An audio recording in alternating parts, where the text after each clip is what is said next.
W action. All right, good morning, everyone. Welcome back to the Subcommittee on Recertification and Certification for the Massachusetts Post Commission. Welcome the guests, everybody in the audience that we have in person. Thank you for making the trip down here and being here for the public presentation and being here in person as opposed to being on Zoom. Of course, in the world we're in today, we love Zoom as well. So the people that can't be here, like one of our commissioners is doing it from Zoom. So Masha, thank you very much for being available on Zoom as myself and Commissioner Bluestone are here in person. Moving right into it, I just want to kind of pick up where yesterday's public meeting kind of sat. We're here today, the commission, as you know, has broad discretion on the certification requirements and the recertification. Where this subcommittee is together taking cues and information from anyone that wants to weigh in, whether it's from the general public, the law enforcement community, the chiefs, etc. Our plan is to organize some thoughts, have a strategy, keeping in mind that we're going to be considerate to local costs that might be incurred and resources that are available throughout the Commonwealth. So that's some of the things that we're going to entertain today. We'll have a presentation from, Attorney Randy Ravitz will go through the document for us. The intention of this subgroup is to do what we did the last couple of meetings. We'll have a presentation on the new document. We'll go through it. We'll take public comment or questions at the end of this presentation.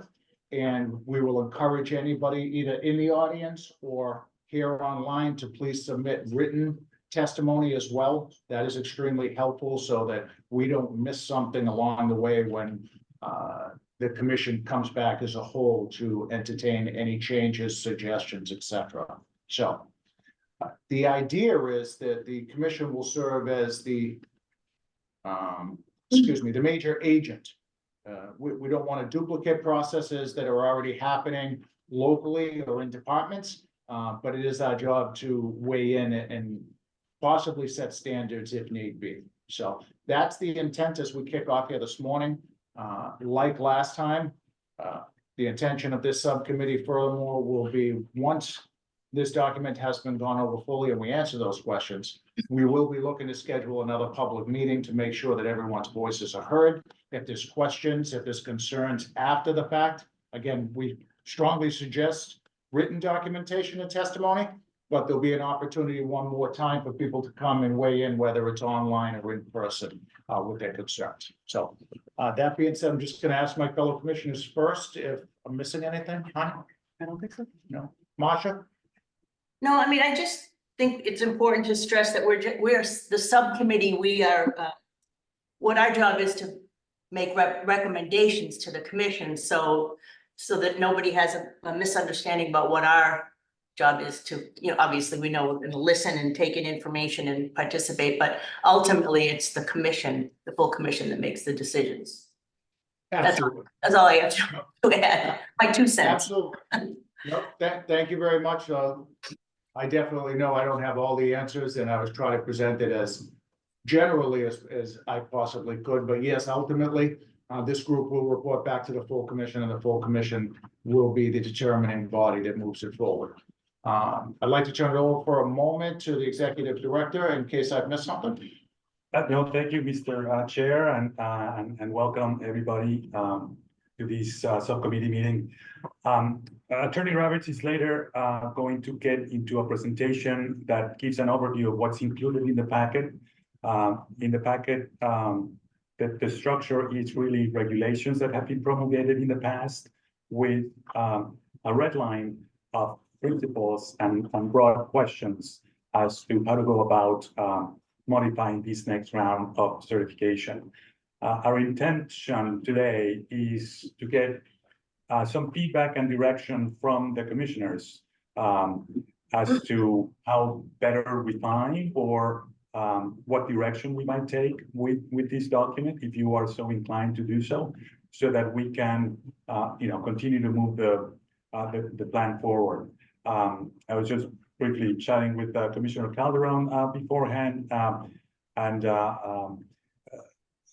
reminiscing that yesterday the commission did approve the plan in terms of timing that we discussed at the last subcommittee meeting, which is that we will not make any new implementation or changes to the certification process before July 1 of 2025. So that would apply to the next big batch of officers, those veteran officers with last names A through H, who were certified the first time around in 2022. Although that timing seems far along, we really think that the time is of the essence in terms of coming up with a plan. There will have to be perhaps some rewriting of regulations because we initially put things in regulations, so that takes some time. And there will, of course, need to be a good effort to communicate locally with the chiefs, with other organizations and stakeholders to make sure that they understand or are in a position to implement whatever we come up with. So again, even though it feels like it's next year and it's far away, we really feel that within the next couple of months, the subcommittee should come up with the broad strokes of a recommendation so that we can take it to the commission as Commissioner Casarocian has explained. So that's my only way of background to try to tee up the discussion. If we could get direction from you on whether to do a new questionnaire, which is one of our recommendations, whether to leverage the oral interview, which could take many different forms, which again would be one of our recommendations. Of course, the how is going to be a big question. There are, for example, there's the possibility that by this next round of certification, with some of the questions that we then ask, we could be ascertaining a lot of important information that can help us move the needle, for example, in the area of health and wellness, which is, I know, a very broad area that needs a lot of careful consideration. So that's my only way of background. I can pause there and see if there's comments or questions, or just turn it over to Attorney Ravitz, if that's. I just wanted to interject with you, Mr. Director, as just before we started and went live, I was going over my notes with my fellow commissioner as well. When we did talk previously about the oral interviews, and I don't know how my fellow commissioners feel, but I think somewhere along the line, there was some testimony last time we met and suggestions that came from people on what type of oral interview that might be acceptable. And Masha and Hani, I don't know how you feel about this, but there was some input about maybe a visit to the peer support network in Massachusetts, maybe an interview or oral interview, oral assessment from your PCP. That way, that information is still kept private. I don't know if those are things that you've thought of along the way to entertain, but I know that they came up in communication. I don't know how the general public feels about that, but a couple of notes that I had here myself. So I asked the commissioners first if you want to say anything about it, or if you want me to turn it over to Attorney Ravitz, but I did have some thoughts on it. I just want to clarify, do you mean the interview that officers completed as part of the attestation to moral character, or are you talking about the psychological and physical fitness component? Great question. I'm talking about the psychological physical fitness component. That's something that I believe that we're going to have to entertain and partake in. And when we're talking about health and wellness, physical fitness, I like to separate them. I think health and wellness is on one side, physical fitness on the other. And on the health and wellness portion, my thought process is if we're instituting something along the lines, I think what I heard at one of the last subcommittee meetings was maybe somewhere of a confidential oral interview can be part of the health and wellness assessment. And I think of it, and I offer up maybe the peer support network or your own PCP, but just some thoughts that I want to throw out there, and I want to make sure I touch on as we get started.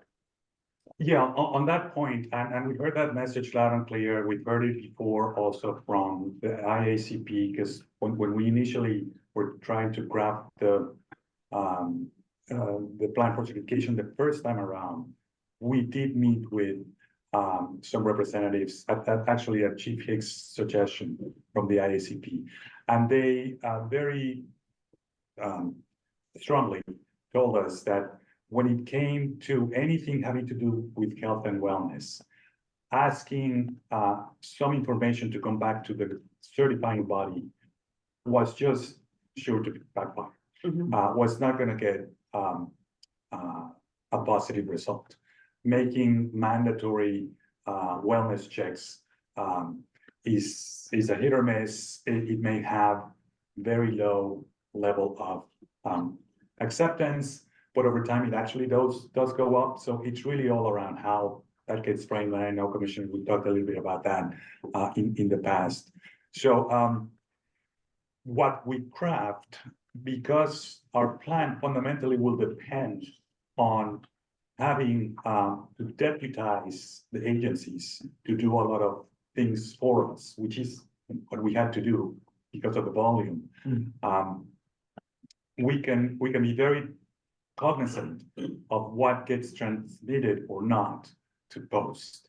It is fair to assume that what gets transmitted to post becomes a public record, with the exceptions of the public records laws. Certainly, it's not our intention to collect any kind of health information, for example, which would be actually be exempt from the public records. But I don't think that the intention is to collect that kind of information. The idea around collecting information when it comes to the health and wellness could be limited to surveying whether officers have access to certain things.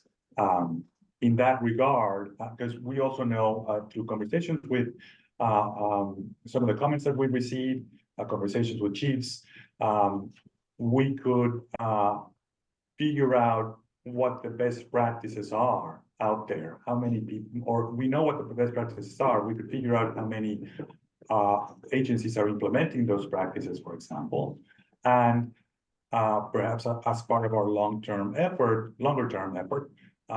begin to standardize those practices. Our officers getting screened for certain things on a regular basis. Our officers, the officers have access to gyms, by virtue of getting time paid. I know that to be the case in some cases. Those kinds of things tell us more about leveraging our contact with the agencies, but it really transpires, in our opinion, over the long run, as to, for example, health and wellness of the officers. So I just wanted to just add to what you're saying, because I know that we've heard a lot of concern about the psychological evaluation component, and I know we touched on this last time, but just to make it really clear, my understanding from our conversations within the commission is that there is no thought of going forward with any further psychological evaluation beyond the initial psychological evaluation that happens when an officer is being considered for employment. And the reason for that is it's just not appropriate as a follow-up measure. It's evaluative, and it really doesn't correlate with any actual outcomes in terms of performance. So I think that that's sort of the first thing to be clear about. And then the second thing is that what we do currently in Massachusetts, the wellness visits, and as I understand it, there's a number of departments, some out towards the Cape, and I think there may be a department closer to Boston that are using this wellness model, which is through the peer support network and the on-site academy, is that the attendance in the program is mandatory, but participation is voluntary. And so what they do is invite officers to come in. They meet with a peer support person as well as a counselor. It's a one-on-one interview, conversation, discussion, where that officer is provided with an opportunity to share confidentially anything that he or she or they feel is relevant to to their work and to what's going on with them personally. And it includes information about substance use, it includes mental health information, and they provide a lot of resources. And then they offer a complimentary follow-up anytime in the next year, so that the officer can revisit anything that has come up or give feedback about the resources that they received. So that program has been very well received. I think that there's a cost component to that that would be worth considering if the commission wanted to move forward with that model. It's also a model that is being used in other states, so it's not just here in Massachusetts. But I think sometimes we forget that there are a lot of things already going on in our state that people are doing. We just don't know about everything, and so it's very helpful to kind of get that input. And then I like the idea of the survey and sort of finding out, what we are doing and how that's being received.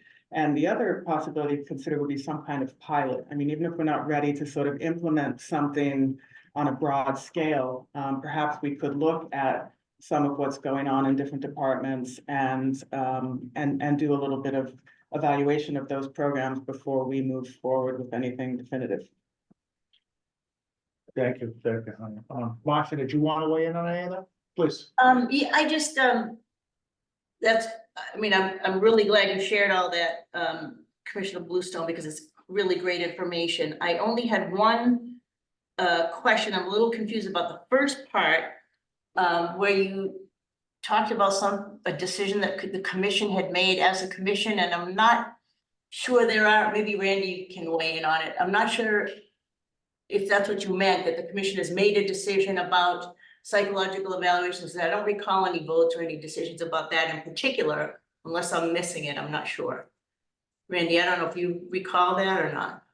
I don't recall the commission or the subcommittee having decided that there would only be the one physical and psychological fitness evaluation and it wouldn't be renewed every 3 years. I mean, that's certainly up for the up for consideration. Yeah, For but it's the not in the subcommittee and the commission. My understanding is just a little bit different than that. I realize we didn't actually take a formal vote on that particular issue, but we did, I think, as I recall, include it in the initial certification as one of the requirements, and explicitly did not include it in the what we are currently calling the recertification process. It was not included, and that was after discussion and consideration of the options. And I can go into some of the reasons why, because that initial psychological evaluation is a relatively standardized evaluation in Massachusetts, and it involves psychological testing by a psychologist. And it's really a screening evaluation to determine if someone is fit for employment. The problem is that over time, that evaluation doesn't necessarily have the same relevance as a general measure. It might be appropriate in certain individual cases, and sometimes I think officers are referred out for further psychological evaluation. But I think that the concern, once an officer is already employed, is more around maintaining their wellness and addressing the sort of the chronic exposure to critical incidents that causes a lot of PTSD for officers, not necessarily going back and revisiting whether they're fit for duty. Yeah, I can add one thing to that. And it's just very minor. The regulations that we passed and the plan that we did initially asked if the officer, however many years they had been in the force, ever had a psychological evaluation, and everybody did, because everybody does upon entry. What you explained, Commissioner, is that the notion of this redo, which was left unaddressed, but by design, because we knew that it brings up all the issues that you. And the other concern I would just say is that these initial evaluations probably cost approximately $2,000 a piece. So there's probably less expensive ways to achieve the same objective. It's just what I think we had concluded. Go ahead, Marcia. Thank you. No, I don't disagree, or I think this is a good discussion to have. My only point was the commission has not made a decision on that yet. As a commission, nobody's voted on it, nobody's addressed it. Obviously, something that has to be presented for consideration, but I just want people to understand that that's not a done deal. That's still up for discussion. That's still up for the decision, for the commission to make a decision. That's my only point. No, I hear you. Thanks, Marshall. Thanks, Tom. And obviously, Mr. Director. I'll weigh in just a piece on it as well as obviously on the law enforcement person sitting here on the subcommittee group. And I would tell you that my experience over 30 years would lead me to testify that the initial psychological evaluation coming in the door is a necessity. But I fail to see how a psychological exam for each and every officer throughout the Commonwealth, throughout their entire career, or every 3 years in a certification process would be fair in any way. So, looking at the recommendations that have been coming from the subgroup moving forward to the entire commission, I think would be a struggle on the psychological requirement, which is why I was offering up some ideas of oral interviews or some way with either maybe a peer support network, maybe another avenue that can be identified through the chiefs of police or law enforcement community. Maybe it's maintaining extreme confidentiality, of course, on both, but maybe it's a visit with your PCP, checking in, reporting back to your department hierarchy, which takes the onus and responsibilities away from the division later on down the road, where I think that if one of the requirements that we put forth in the commission okays is you see your PCP, it's confidential, it's a simple check mark when the chief of the department checks off that certifying that you can stay as a police officer if that were to suffice for the division and the commission sees it fit. I think that's an easy way to go where there's no real onus or financial burden put on departments throughout the Commonwealth, where it's up to the individual officer to see their PCP and come forward. But again, I know this is a full discussion, but that's why I offered it as an idea. At the end of this, I want to make sure if you could remind me or somebody reminds me, let's make sure that we say to the general public, again, that being the chiefs, departments, and law enforcement groups, we're looking for, in a survey mode, I guess, we're looking to find out what protocols and standardized avenues that they practice now. Do I understand that correctly? Yes, that's one of the options. I guess you touch on something that I know is a real, perhaps a real dilemma, in the sense that when it comes to this topic of health and wellness, the key is really to try to give the few, the reality of the few, or however many, but not everyone, who might need resources, versus our approach, which is towards everybody. And so if there's a way to reconcile it, it might be about, is there access? Are people given tools? Are there networks that people can access? Participation is not mandatory, attendance compulsory. Whatever the model comes out to make sure that we, again, are considerate towards what this means in terms of resources versus trying to make sure that those who might need to may benefit from accessing resources. And I think the other issue that I would just highlight is that when we ask officers to use a provider as a gatekeeper in any way, whether it's for medical kind of health or psychological health, there's tremendous variability in terms of the cultural competence of those providers, how much they understand the law enforcement culture, differences of opinion about what constitutes wellness and fitness. And there would be a lot of variability just coming from the provider side. Yeah, thank you. Yeah, understood. Marsha, are you good? Yeah, I am. Thanks. Okay, all right. Thank you, everybody. Thorough discussion. If I could go to Attorney Ravitz. Sure, thank you, Mr. Chair. I will share my screen.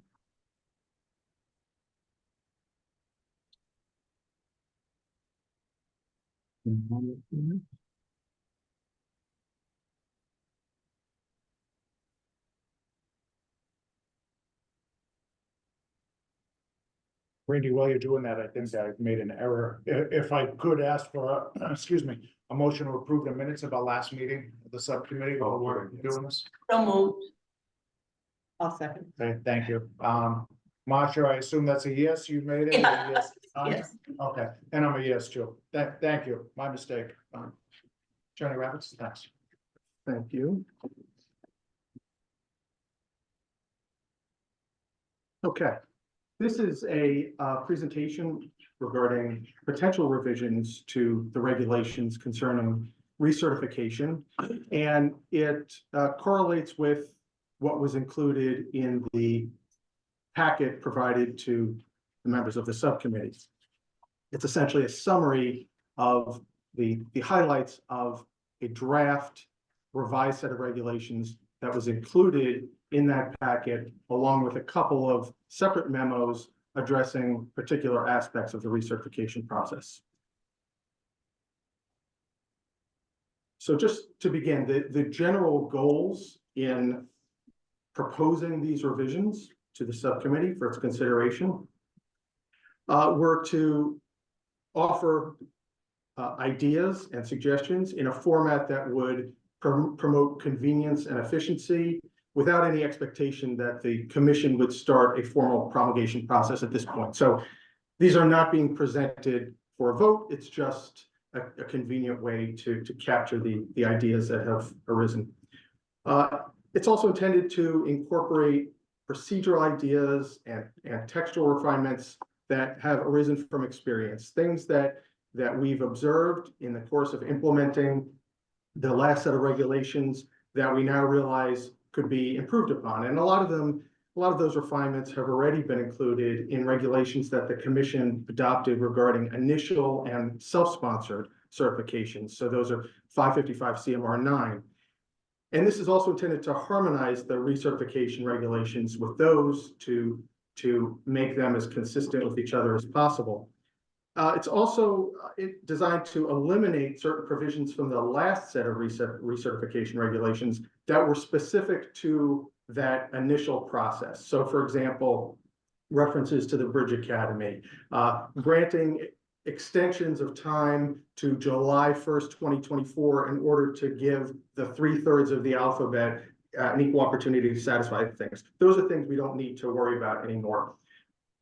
It's also intended to incorporate ideas specific to this process and future processes that people have offered, and at the same time to confine things to larger rules, leaving some of the details of the implementation to be developed and modified. So if, for example, the certification division wants to ask people to submit applications 1 month in advance of the deadline or 2 months in advance of the deadline, they could work out those details. This set of regulations would focus on the major points. So looking at the different provisions, a number of the provisions throughout are procedural in nature. So they would shift certain administrative functions from the executive director to the Division of Police Certification, but at the same time, there would be a provision at the end confirming that everyone still on the staff works under the supervision of the executive director. They would give the division flexibility to, and I referenced this a moment ago, to do things like specifying deadlines and coming up with the application procedures and who submits the applications, whether it's submitted by the agency, by the officer. Those details, they would have flexibility to work out.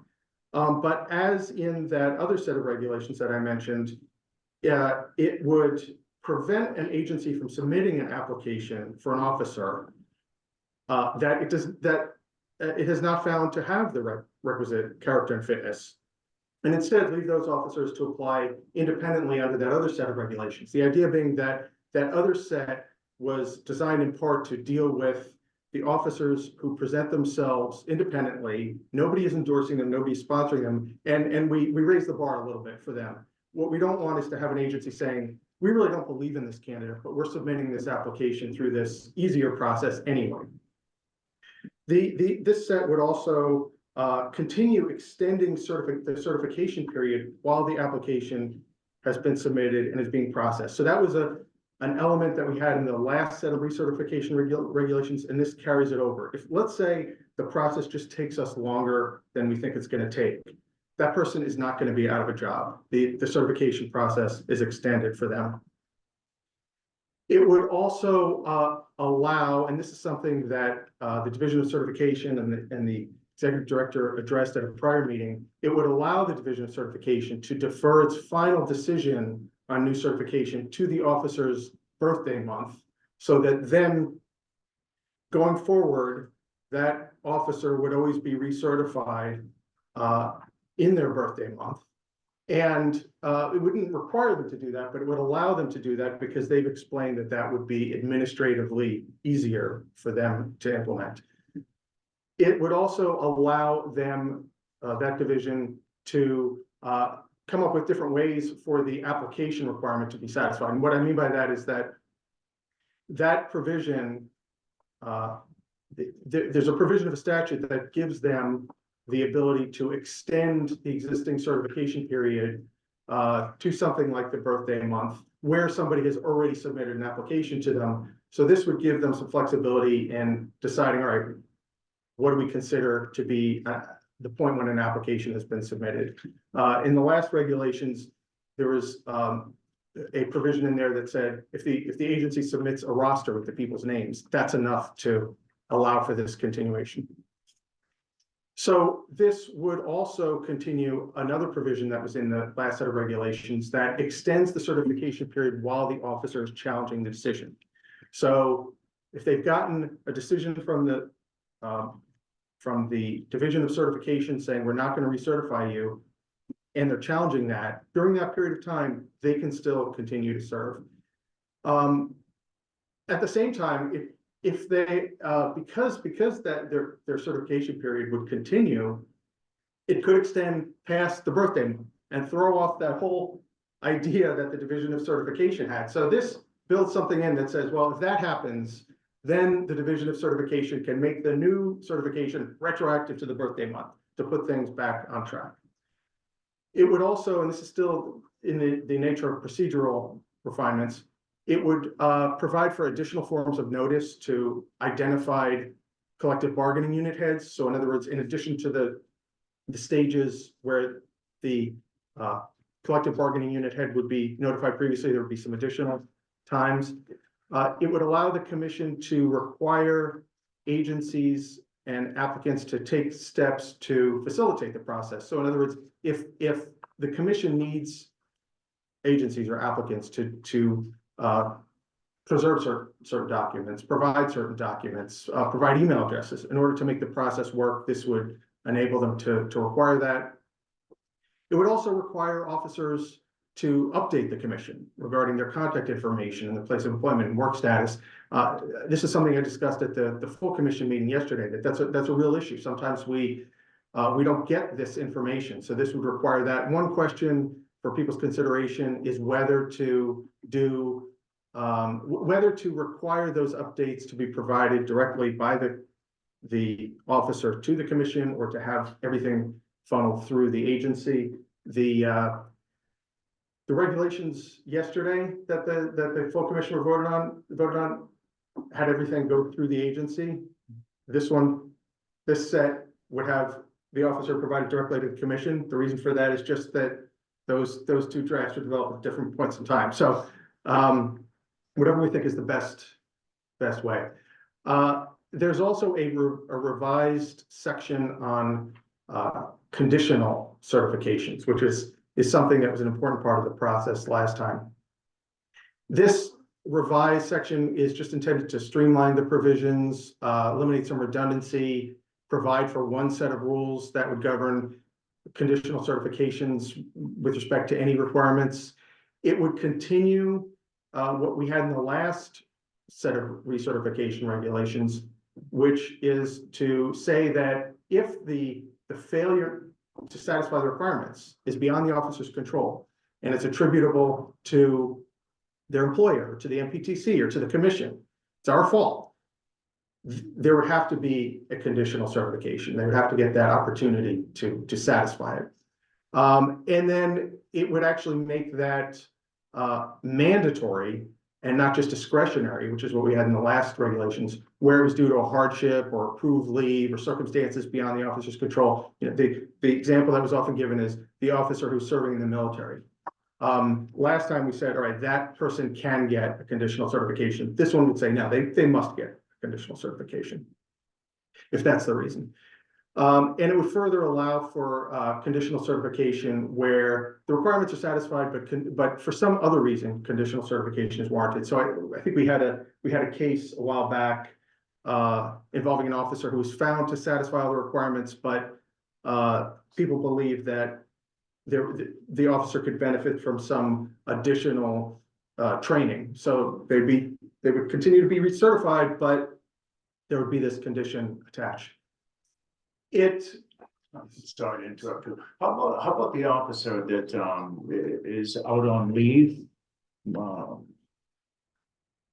for a potential violation and her certification comes up?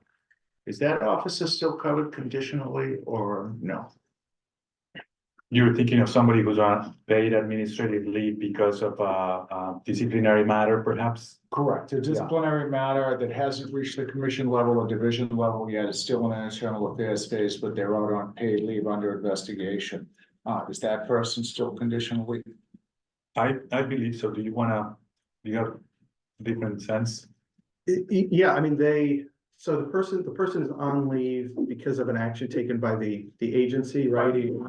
I'll use my own defense specifically. We have somebody that maybe an accusation has come in, a serious accusation, and the department puts them on paid administrative leave. So they take their ID, their firearm, their equipment, etc. Is that person still conditionally certified? Or? I might have to correct my prior statement. Okay. I'm thinking of at least a couple of cases in which, when that was the case, the chief may have not attested to their good moral character, at least partially, for the reason that was ongoing. In that case, those reviews came to me, to the division of certification first, and in which they can respond. We examine it, and they could again appeal to the executive director. By the way, those decisions are on our website, some of the ones that I've issued, and we take, whatever is the underlying allegations into consideration. Because they are under review by us, the Division of Certification or the executive director, they continue to be conditionally certified, which is part of the regulations. Until such time as there a determination, maybe it's failure to be certified, and again, that carries additional steps after that, or because they're certified, they would have been certified for the whole time, which is also in our regulations. If somebody is ultimately certified, they would be considered to have been certified for the whole period. Okay, and I asked that, I wouldn't want that to change, obviously, until a point came in time where if the officer was found responsible or in violation of whatever the accusations were, that's a different process, as we know, but so that's not changing. That's why I interrupted. Right. I mean, let's say the agency makes it impossible for the officer to satisfy the requirements, even because it has a reason that it believes is legitimate, but it at the same time it's preventing the officer from satisfying the requirements. Then it would be continued. It would be conditionally certified. If that's the sole reason why the officer couldn't satisfy the requirements. Okay, because I know across the Commonwealth that there would be officers affected by that. They may be out on leave. So yeah. Okay, thank you. Appreciate it. I'm sorry. Yeah, so what this wouldn't do is it wouldn't continue, and I mentioned this earlier, it wouldn't continue providing for officers to get an automatic conditional certification and an extension of time in some of the circumstances that were allowed in the last set of regulations, where the reason was this was a new system, the different thirds of the alphabet haven't had the same amount of time, people might not have known about the requirements. None of that is really the case anymore. So those provisions are removed. And specifically, I'm talking about things like attaining age 21, getting a high school diploma or equivalent, completing basic training, completing an examination, first aid and CPR requirement. At this point, we don't need to automatically give them a conditional certification if they haven't satisfied those. It also would continue not allowing for certain major failures to be excused through a conditional certification. So failing a background check, lacking character and fitness, having a felony conviction, being listed in a decertification database, being someone who would have been decertified by the commission in Massachusetts, impermissibly failing to complete training. Those things wouldn't be excused. At the same time, it would, as I mentioned earlier, it would continue to not only give an officer an extension of time while they're challenging a decision that we've made, but if the decision that our agency made the initial decision was to give them a conditional certification, and they're challenging that decision, they don't need to start satisfying those conditions until that challenge is done. Now, one thing to consider is this. The regulations last time and this time provide that there's not a final decision until such time as those conditions are satisfied or the time is run out to satisfy them. In other words, while the person has that conditional certification, there's no final decision. Sometimes that can get a little hard to implement because then the way the regulations are designed, the initial certification continues throughout that whole period. So one thing to consider is whether to just say, when they get a decision giving them a conditional certification, that's a type of final decision.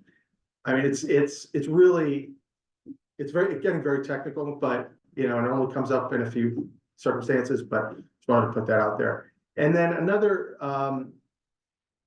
question is, and I think this only would come up with the requirement of having first aid and CPR certificates. Should it be allowable to get a conditional certification if they haven't satisfied that one?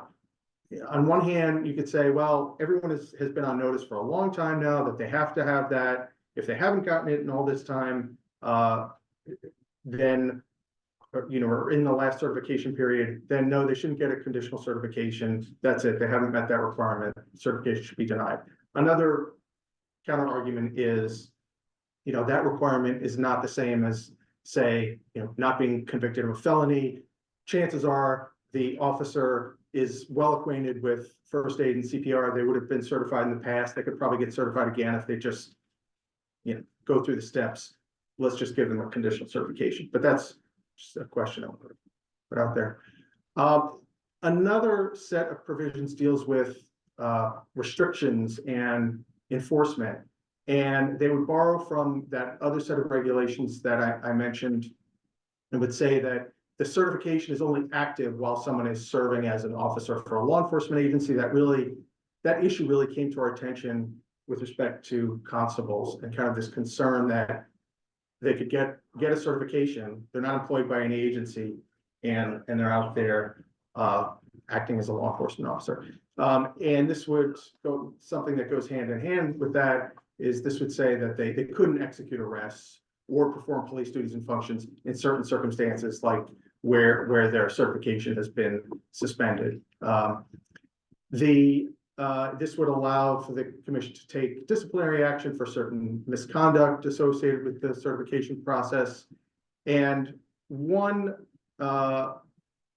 thing that could be added, and so this is a question, is whether to provide for an administrative suspension for someone who fails to cooperate with the certification process. So for example, right now, under the statute, if somebody fails to complete in-service training, or if they fail to make reports to the commission regarding complaints that they're required to report, which is usually going to be the agency head, as we discussed before, the statute would provide for an immediate administrative suspension until they comply.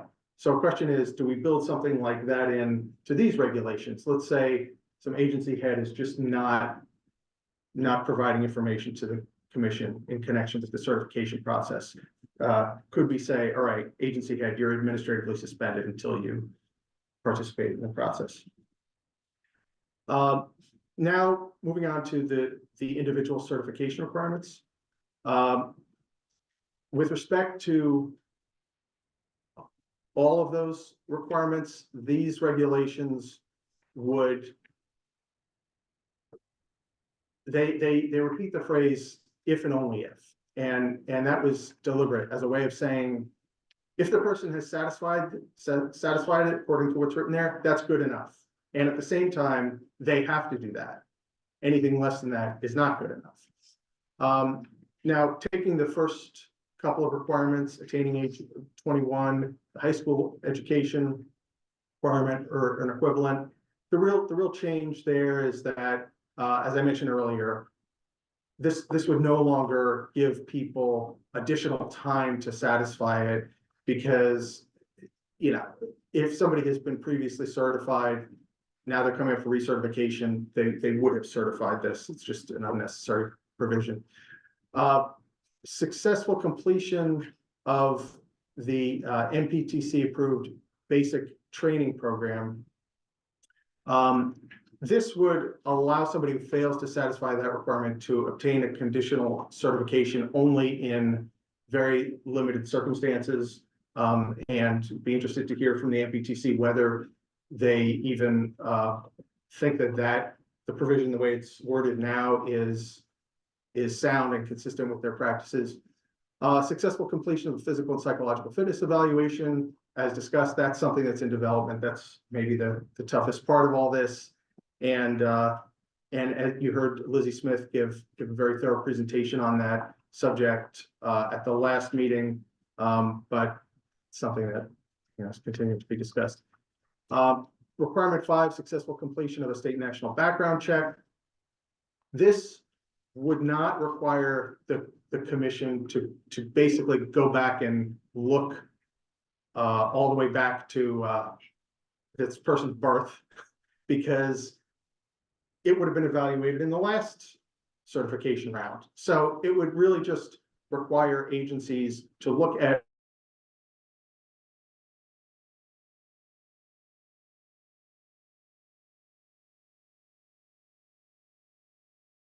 I think I can't hear Randy anymore.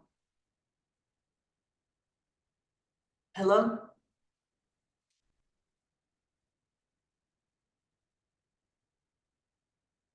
Is it me?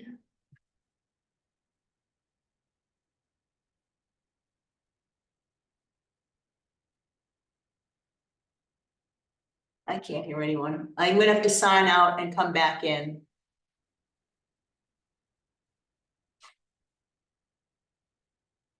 Wow.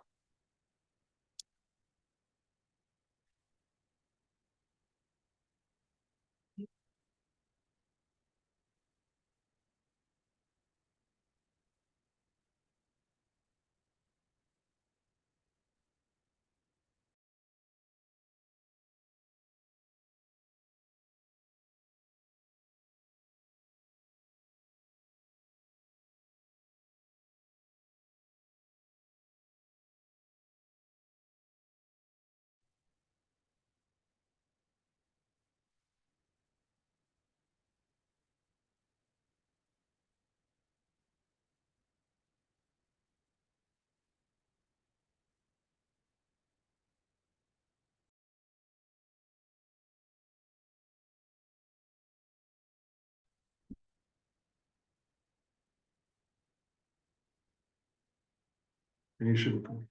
I did. Yeah, they're rebooting it now, so I asked Randy if he would pause for a minute. No, it's here, it's a technical problem here. Yeah, join back in, and we put everything on pause for a minute, including here. This is the camera. Okay.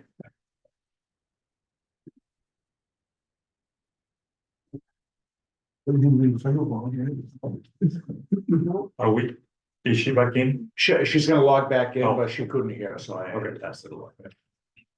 Jamie, did you see anybody in the chat? Yeah, Lieutenant Franco said that he dropped at about 10:55 while the lady was speaking, so Randy might just have to. I can hear you now. Can you hear us again?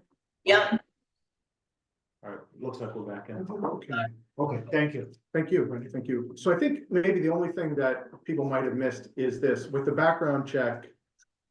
It would call for agencies to look at just the last certification period and focus on certain things that one would particularly care about most when they're doing a background check: discipline, arrest, criminal prosecution, civil actions, administrative agency actions against the officer, and either tell us that they've given us that information or give it to us. Then the next requirement is passage of a commission approved examination. So this set of regulations proceeds on the idea that an exam would need to be passed each certification period. And you know, the commission might view that differently, but that's the way this proceeds, and it's based on the provision of the statute that says the commission shall not recertify any person as a law enforcement officer unless the commission certifies that the applicant for recertification continues to satisfy the requirements of section 4F. So the idea is that it's presuming that that's what the legislature intended. And then also looking at the nature of Chapter 6E and the larger session law and the events surrounding the enactment, and the idea that requiring this examination every 3 years could contribute to the goal of maintaining high standards, and it could be implemented in ways that do not create an undue burden. And so I just want to elaborate on that. Under the statute, the examination, it doesn't have to be developed by the commission. It can be, the commission can approve it after it's developed by someone else. It doesn't have to be written. It could be developed by some committee of law enforcement professionals. It could be administered online. The MPTC has suggested that it might be getting software that would help with that. I don't mean to speak for them. That's just my understanding. And so one thought is taking a page from the State Ethics Commission, right? And they administer conflict of interest training that state employees have to take online, and it's essentially an exam. And people complete it online. It focuses on the law that's administered by that commission and the consequences of violating it. It generally presents a lot of very clear right-wrong issues as opposed to things that are debatable. It allows somebody who answers questions incorrectly to keep trying and answering again, and then provides them with explanatory information if they get it wrong. So the idea is it's more about educating people than it is about passing and failing them. And it highlights certain rules that are more complex or be less obvious. So in other words, if we look at those characteristics, we could design something that looks like that. And maybe an exam could focus on, again, not everything under the sun that a law enforcement officer should know about, but things that the commission administers, matters that the commission's governing statute focuses on: compliance with the law, policing without bias, policing with integrity, use of force and intervention, and the consequences of violating those things. Those are the big themes in our governing statute. And here's just an example of an exam question. Okay, in which of the following circumstances may an officer, I used the word may twice, so that would have to be changed, but may an officer lawfully use a chokehold? Option 1, whenever it's necessary to temporarily gain, regain, or maintain control of an individual and apply restraints, only when it's objectively reasonable and necessary to prevent imminent harm to a person, only when de-escalation tactics have been attempted and failed or are not feasible based on the totality of the circumstances, and it's necessary to prevent imminent harm to a person. And those three things were largely taken from like the other things in the recertification, the use of force regulations. So those are the distractors. And then the right answer is no circumstances. And so this exam is just a way of making sure that each officer knows that it's a very strict prohibition on using a chokehold. And if they get it wrong, we could have a system that prompts them again, or that tells them, no, this is actually the right answer. That's what the ethics. Yes, If exactly. you get it wrong, they go Exactly back right. and say, watch it again, and then Right. take the test again. Right. They- Right. you don't lose your position as an employee, you should say. So the next requirement is possession of, first aid and CPR, certificates. And again, this would no longer automatically give somebody a additional certification. But as I said earlier, you know, a question is whether to give them an automatic conditional certification for this one. Successful completion of an oral interview administered by the commission. So, this would proceed on the assumption, the set of regulations, that it is required for each certification period, really for the reasons I said earlier, and that it would be, such an interview would be required in accordance with commission guidelines, which could require, and this is, I believe the way it was worded in the last set of regulations, there could be a set of questions, there could be a written questionnaire and discussion, or a set of topics to be discussed, or performance review. So the commission could flesh that out. And this was a suggestion made by a commenter that it should be recorded and that the recording should be preserved. So that was built into these regulations. But then, while still allowing for flexibility, allowing for the details to be developed. And so here's an example. You know, the commission could say, each officer needs to have a sit-down conversation with a supervisor where they discuss the applicant's achievements, challenges they faced, any discipline that's been imposed on them and how it could have been avoided, maybe some areas that our governing statute focuses on, again, bias, use of force, things like that, and anything that we think people don't understand well enough. You know, we build that in as a topic that should be discussed in this conversation. Requirement 9, good moral character and fitness for employment in law enforcement is determined by the commission. As a lot of people know, Deputy General Counsel Pauline Lind, who couldn't be here today, has been analyzing that issue and fleshing that out, and she's submitted a separate outline that's in the packet dealing with that. And it would largely say, instead of referring to the International Association of Chiefs of Police's standards and code, which is what the last set did, the commission would basically, working with the MPTC, write its own new language, elaborating on concepts of character and fitness, in order to make them clear but still flexible. But in other words, it would not borrow someone else's language, and it would list additional factors that an agency can consider in assessing character and fitness, and refine the language in certain other ways.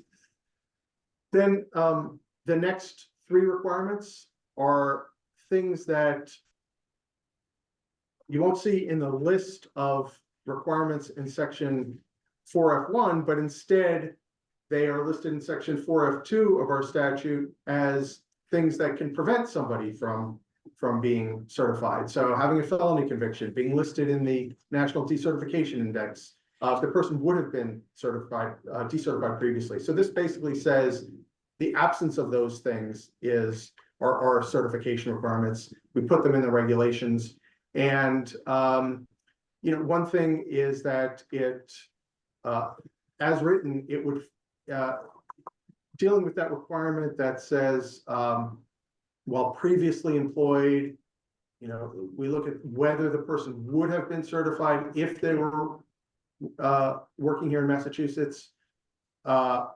This would interpret the phrase in any state or United States territory to include Massachusetts, and it would focus on whether the certification would have been revoked pursuant to one of those mandatory decertification grounds, had they been employed in Massachusetts and had that provision been in effect at the time. An option would be to also look at the statutory provisions for non-mandatory decertification, discretionary decertification, and take those into account. That, you know, gets a little bit harder to implement. This is easier to implement just looking at the mandatory decertification grounds. Now, this would be an additional requirement that the commission and the MPTC are allowed to adopt. And this is another one that was fleshed out by Deputy General Counsel when, and it would require as a condition for recertification that in-service training mandated by the MPTC has been completed. And that means all in-service training basically during the last certification period up until June 30th, prior to the end of that period. Anything that they were required by the MPTC to complete during that time as in-service training, it would have to be shown that they completed it in order for them to be recertified. And then there's another provision in there that would, and it's written in a way that's general, that's flexible, and it would allow the commission to require a performance review as a vehicle for satisfying and for us to evaluate whether people satisfied certain statutory requirements. And there's some people who, some commenters who raised issues with requiring performance review, but I just wanted to put out there the idea that this could allow for a certain trade-off. So we would be requiring officers and agencies to go through performance reviews, but when they do it, that would give them sort of a streamlined way to satisfy a lot of these requirements. So, the oral interview, yeah, right, the examination, a lot of these things, they'd be rolled into this performance review. So it, the background check, character and fitness, even the physical and psychological fitness evaluation, it could actually streamline things. And it could place emphasis on, again, on the big themes in the governing statute. Just finally, there's some small edits that I just wanted to offer, typo type things, but there's some references to a reviewer hearing. I just would want to clarify that means a reviewer hearing pursuant to the regulation that deals with that. Character and fitness, when that phrase is used, it means as defined in the statute, which in turn refers to the full phrase that's in the, is defined in the regulation that refers to the full phrase in the statute. And then there's just a couple of typo type things that we want to correct. So with all that, thank you. I know that was a lot, and I appreciate everyone listening. And I can entertain any questions that the chair, the other commissioners would want me to entertain. Thanks, Randy. Why don't I go to the commissioners first? Marsha, did you want to start? Did you have any questions for Randy? I don't have any questions. I thought that was fabulous. I know. I don't know, there's just lots to think about, thank you. Yeah, the same for me. I don't have anything at this point in time after reading it. Can I add one thing? Yeah, sure. Perhaps this was self-evident, but I can also just chime in. Either the streamlined version or the examination, for example, or the questions that Attorney Ravitz framed as potential topics. They don't have to necessarily, and maybe I can confirm with you, be spelled out in regulation, and it's potentially something that could change from cycle to cycle without having to revise the regulations.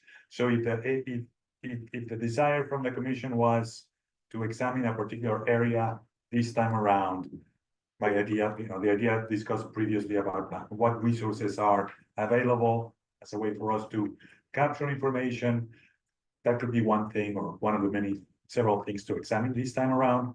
And after that, or after some period of time, the next 3 years, we could come up with a new set of questions, a new topic, a timely topic, without changing regulations and leaving the framework, right, the way you just explained.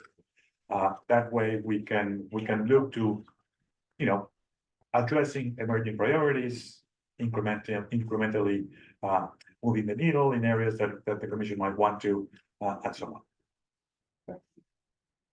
Sounds good. If I could, why don't we go to the audience first and see what the people, does anyone in the audience have a question that you want to pose to any of the commissioners or Attorney Ravitz? Everybody good? Okay. Chief, I know I missed you online last time, so you're here in person, huh? Thank you. Thank you. Sorry about that. Again, totally my fault. I don't have a question, but I have a You have a comment. comment? Yeah, please. Please come. Please. Yeah.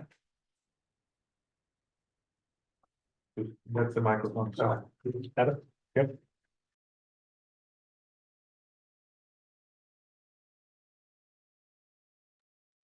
There you go. Good morning, everybody. I'm Frank Ravitz, retired Yarmouth Police Chief, and I work for the Fraternal Order of Police. Trying to stand up for police officers. I appreciate the hard work the Post Commission has done on a lot of different issues. I really have to digest a lot of what we've heard today, but it seems like it's more complicated than was expected. And I caution you to really look at the psychological wellness portion, because if you make it too stringent, we're gonna lose our officers. They're just gonna go through the motions. There is one state that has a requirement to decertify any police officer who says a certain word. And that has, they say a certain word to anybody on the department, they get decertified immediately. And that has resulted in higher suicide rates, et cetera. So you gotta be very careful. I'd rather see the commission move towards generating policy that would be a streamlined policy that departments must adhere to, because most departments, I think you're gonna find out, which is enumerated on, is that they're going far beyond what you would even put in here. So we keep a basic policy out that covers our psychological and wellness portions, allow departments to absorb that, and then let them do some of the other things that they do. The idea of a survey on what those departments are doing, you'll find some impressive things that are taking place. It is all about taking care of our men and women in blue who are out there every day doing amazing things that you never hear about. There's a lot in here, so I'll write something up for you and have to really absorb it. But again, I appreciate the effort you put into it, but keeping it as simple as possible would be very helpful. Not only administratively, but for acceptance with the officers. Chief, if I could say first, of course, thanks for being here. Thanks for coming to us. Again, sincerely, my apologies last meeting, when missing you in the audience, but, I want to stress to you and everybody that's watching or listening that the intention of this subgroup above and beyond our responsibilities, are to take our time, be very thorough, ask of you and everyone else in the law enforcement community and the general public to let their voices be heard. Written documentation, submit it, written comments, submit it. And then when we come back and do another public subcommittee meeting, our intention would be to come to more of a finalization on what we recommend to the full commission itself. So in order for us to do that thoroughly, we need your input. All right, you'll get it, Time. so I appreciate it. Thank you very much. Thank you. I would just like to say, I appreciate your point on simplicity. Yeah. It's a good point for all of us to really think about. And thank you. Masha, did you want anything from? I realize you're not sitting here, so I don't want to leave you. Thanks, Chief. Thank you. Thank you. No, we had you, sorry, Masha, say it again. No, I said I'm good. Thank you for asking. Welcome. And Sorry, Mr. Director. I was just gonna build on a point you made, Mr. Chair. This is eliciting, and it's always meant to elicit these kind of comments, broad and detailed. However, we've gotten them well in the past. If and when we formulate regulation changes, all of those will go through the regular promulgation process, which includes ample opportunity for the public and the members to comment, have a hearing, etc. So I'd like to stress that there's multiple opportunities here to really comment. This is really the early stages. We'll continue to do that and consider it. So we know that we can put a packet with a lot of red, and that might seem that there's a lot to digest, but there's careful thought that's been given to it, and we'll get those comments whenever we get them. Thank you, appreciate that. Anybody else with a comment? No.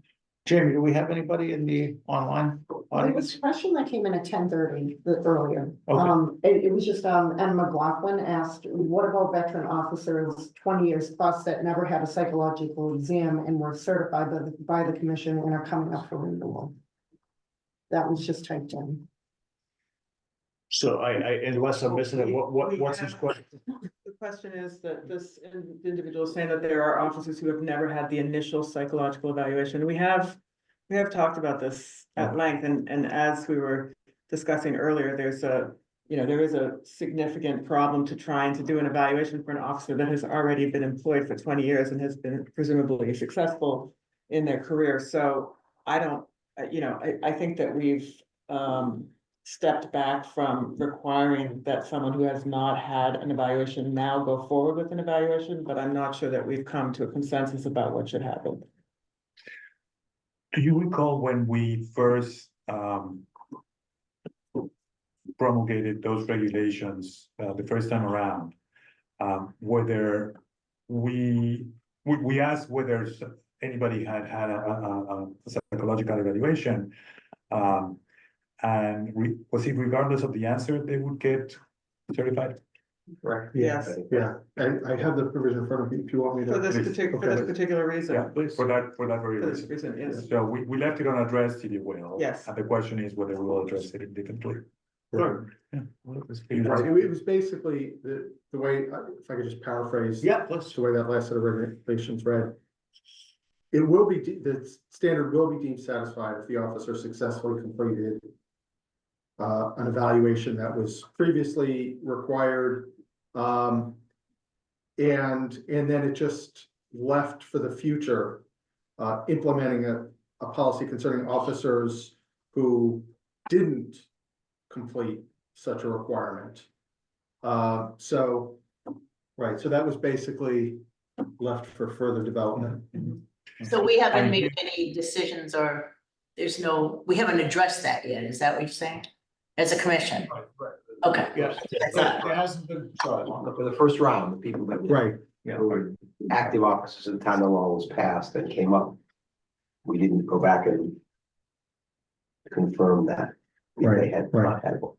right. And that set of regulations was originally adopted by the commission with something that said it would only, that the set of regulations would only apply to those first 3/3 of the alphabet.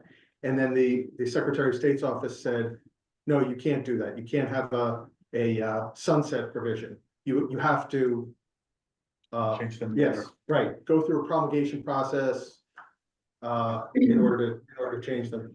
Because the clear intent of the statute was to recertify people, but not to disrupt the whole law enforcement industry, as it were, by putting this in place and given the time constraints and the reality of people coming in with different backgrounds. It made sense to handle it the way it was handled by the fire department. Well, we also recognize that with the psychological evaluation being an aspect of employment, that if you then evaluated a senior officer who's been performing their job well and they failed that evaluation, that it would put us in quite a predicament. Well, there was What do you then do? fixing dealing with the reality, but the idea of the reality, as Randy pointed out, was since we have to do race anyway, that it's worth considering how to deal with it going forward in the ways that the commissioners discussed, among the ways that the commission discussed at the outset of this week. I think, not that I really want to say anything, but I think one of the concerns when we went through that was there are two elements that were defined. One is the psychological, what is it? The other one was physical. What is it?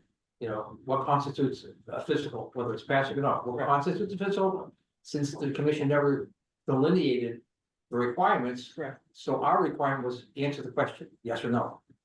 It was a binary decision because there was no quantitative analysis. Right.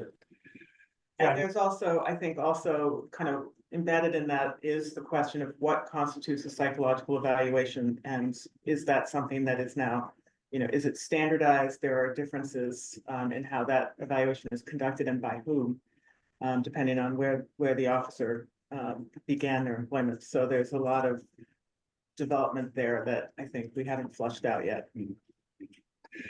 But we could address a little bit like we've been talking conceptually and at a high level, what could be a set of questions that could help move the needle forward, not pass fail, with reference to the predicaments that you point out, which we're very sensitive to, but something that could give us comfort that, there's steps locally that are being taken towards psychological wellness.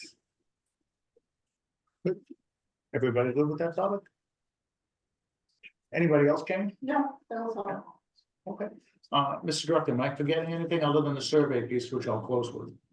No, I was, again, the intention was to get feedback from commissioners today on some of these ideas, outline what we have, as I said at the beginning, seemingly a lot of time, but not really, because it might merit some regulation changes. So just to get your feedback as we have been doing. So would I be correct then to say that the next meeting that we scheduled for the subcommittee, that the three commissioners come back with some strong opinions on what's been gone over here today, and then we can take into consideration any comments or input that we get from the general public as well? That would be great. Commissioners, is that good? Yeah, that makes sense. Okay, then if I can just say, again, Deanne, thank you, everybody, for being here in person. Thank you to those that are online with us as well. And let me strongly encourage everybody to submit their comments, their input on this document. Anything that you feel relevant, please send it in. And next scheduled subcommittee meeting, we would ask my fellow commissioners to come with stronger opinions or concerns on this document. And that's how we'll move forward to try and make the timeline. All right, Sounds good. all right. Thank you very much, everybody, for being here. Thank And, you. Motion to adjourn. Oh, thank you. Motion to adjourn. I always forget these motions. A motion to adjourn, one of you, please. Also move. Excellent. Second, and all in favor, yes? Thank you. Thank you very much. All right, have a good day, everybody. Thank you. Bye-bye.